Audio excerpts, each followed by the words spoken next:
So a situation that comes up a lot is that somebody has a leader and let's say it's monofilament, and they want to add a small piece of fluorocarbon to it to have the benefit of the stealthiness of the fluorocarbon.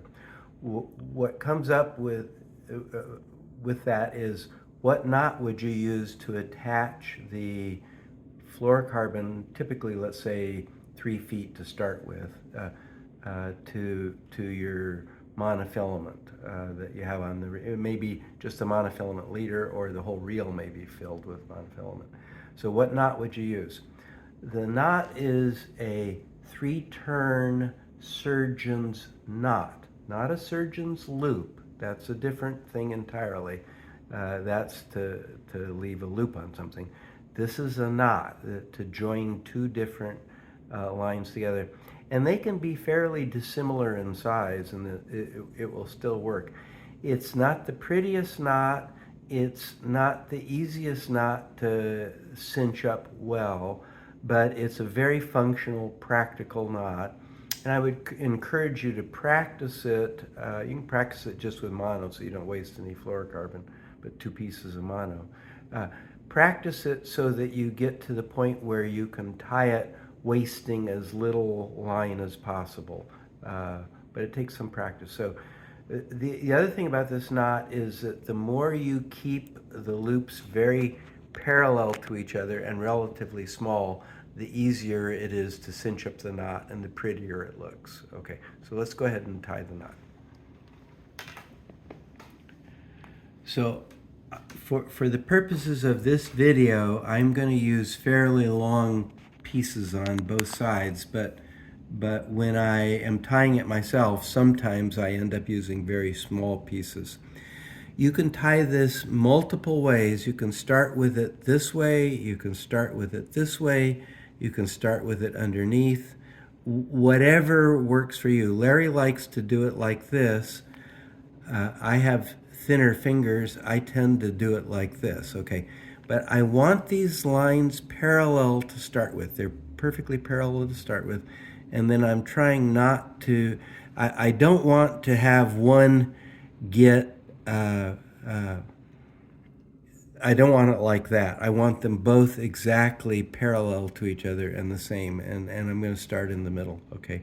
The smaller you do it, the less you have to cinch up. I'm going to go 3 times through it. There's 1 time.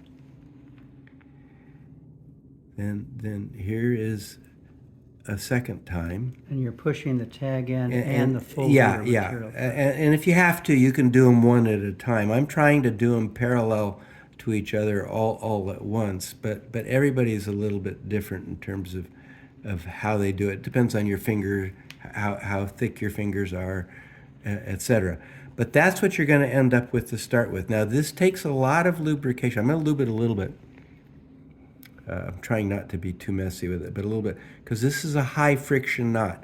Now, when you start to pull it, it's going to immediately twist into a figure-8 type knot, and then you're going to pull it as far as you can go. I'm not that strong a guy, and not that I ever was, but you're going to pull it as much as you can like that.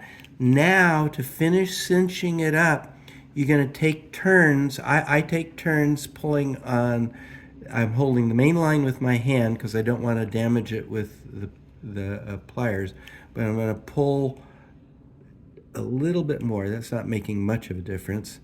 Then I'm going to take the main line here and the tag end of this,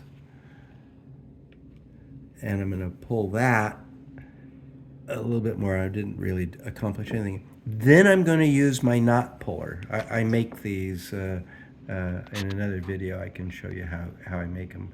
But I'm going to wrap one of them around the knot puller, the main line, and then this is the main line I'm adding. I'm going to wrap that around the knot puller. Oops. And you want to really be careful not to have the... And I don't want these overlapping each other and cutting into each other.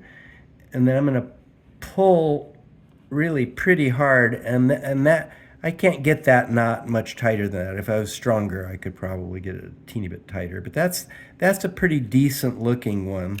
And then you can cut this fairly close. This is not a real long tag end piece, so it's not going to go through the guides of your rod.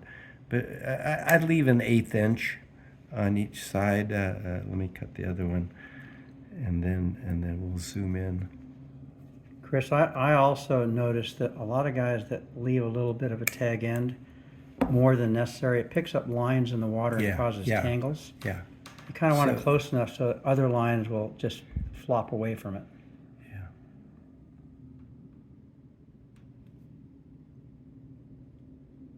Yeah. It's not a beautiful knot, but it's reasonably strong and it's very practical. Its use comes up a lot. That is a 3-turn surgeon's knot, not a loop, but a knot. Thank you.